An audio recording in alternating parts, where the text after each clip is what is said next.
সামনে বলে মাথা ধরে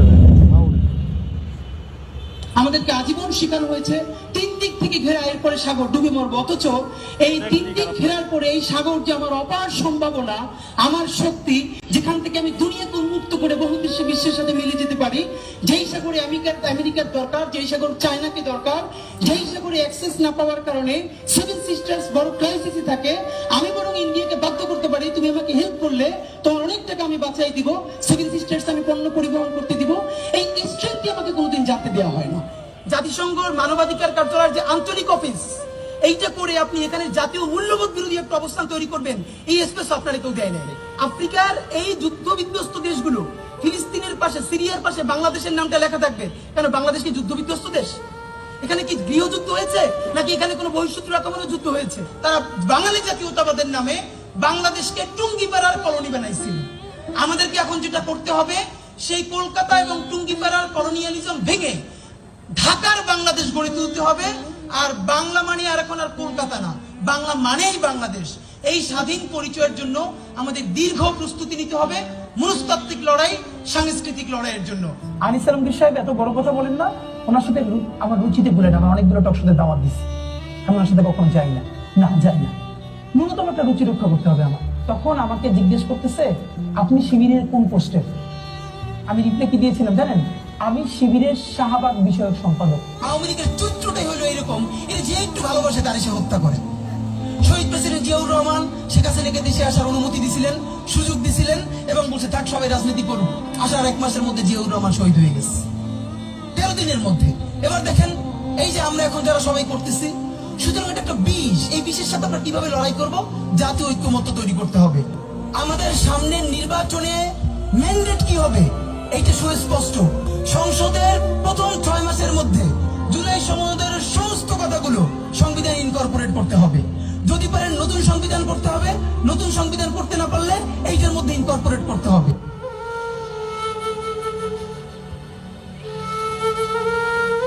এদেশের নেতৃত্ব বেগম খালেদা জিয়া দেশপ্রেমী, সন্তানদের সামনে নিয়ে 111-এর সময় বলছে যে আপনি খালি দস্তখত দেন, যে আর দেশে রাজনীতি করবেন না, 2 সন্তান সহ চলে যান।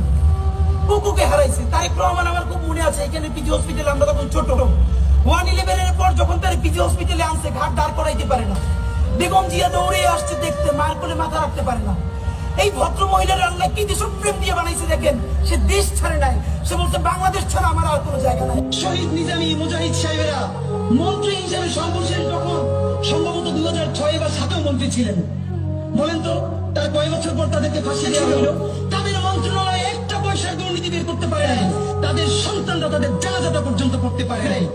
বাংলাদেশের ইসলাম এবং মুসলমানকে বাঁচাইতে হইলে আমাদেরকে তুমুল যোগ্যতা অর্জন করতে হবে। এই চট্টগ্রামের সন্তান হাবিলদার রজম আলীর নাম কেউ বলে না, ইতিহাস থেকে নাই করে দিয়েছে। আপনারা তার নাম শুনেছেন? সিপাহী বিপ্লবী যদি 2টা নাম থাকে, এই একটা মঙ্গল পান্ডে আর একটা হাবিলদার রজম আলী, ইতিহাস পড়িও না, নতুন করে তৈরিও করি না, পাবলিকেশনও বানাই না, শুধু রাস্তা কাঁপাই দিলে হবে না ভাই। আমি তো ভীষণ ভাবে প্রত্যাশা করি, আমি ছোটবেলা থেকে এই স্বপ্নটা দেখি, অনেক জায়গায় বলেছি, একটা তুমুল মিছিল হচ্ছে অন্যায়ের বিরুদ্ধে।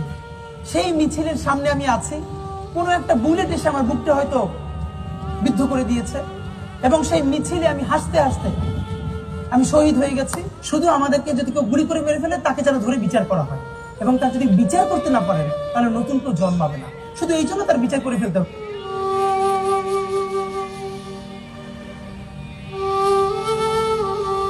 কোরআনের হাফেজ, মনে হয় 21 না 22 বছরের, 2 চোখ চিরতরে হারাই গেছে, আলো ফিরবে না। তো আমার কাঁধে হাত রেখে বললো কি যে হাদি ভাই, আমার সপ্তাহখানেকের জন্য আমার একটা চোখে একটু আলো ফিরিয়ে দেওয়া যায়? আমি বললাম ভাই 1 সপ্তাহের জন্য কেন? আমার মা আমার অনেক নিষেধ করছিল অন্তরণে যাইতে, আমি ফিরে আসার সময় মারে দেখি নাই। আমার একটাবার মন চায় আমার মারে দেখি। তো যারা হাজার হাজার কোটি টাকা পাচার করে বিদেশ চলে গেছে,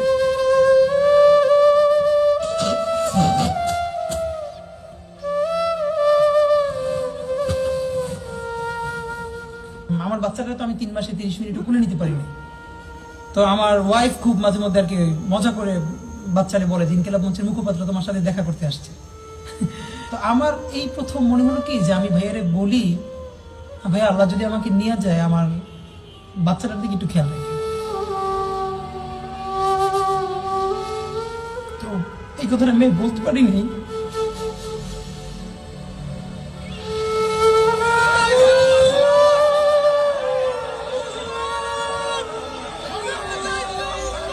আমার হাতি দরকার, আমি চাই আমার ছেলে যেন হাতির মতো হয়।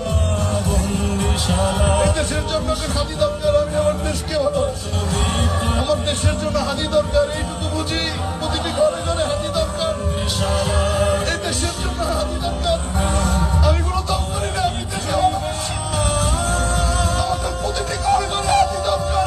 যে আমার সন্তানরা যেন ওসমানের মতো আদর্শ নিয়ে বড় হোক।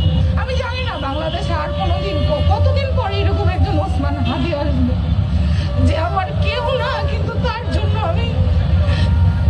আমার বুক ভেঙে যাইতেছে, আমার চোখ দিয়ে পানি পড়তেছে, আমার মোনাজাতে আমার চোখের পানিতে আমার জায়নামাজ ভিজে যাচ্ছে।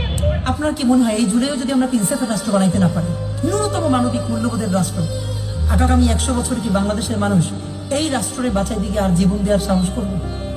রাষ্ট্র সে বিভিন্ন কারণে জুলে বিক্রি করে দিতে পারে, রাজনৈতিক দলগুলো বিক্রি করে দিতে পারে, কিন্তু কিছু ছেলে মেয়ে তো থাকা দরকার, তারা তাদের চেয়ে, তাদের জীবনের চেয়ে তারা দেশকে, দেশের স্বাধীনতা সার্বভৌমত্বের জন্য কাজ করবে। তা আমরা বলেছি যে আমাদের জীবনটা আমরা বাংলাদেশের স্বাধীনতা সার্বভৌমত্বের জন্য আল্লাহর কাছে সঁপে দিয়েছি। আমি মরে যাই,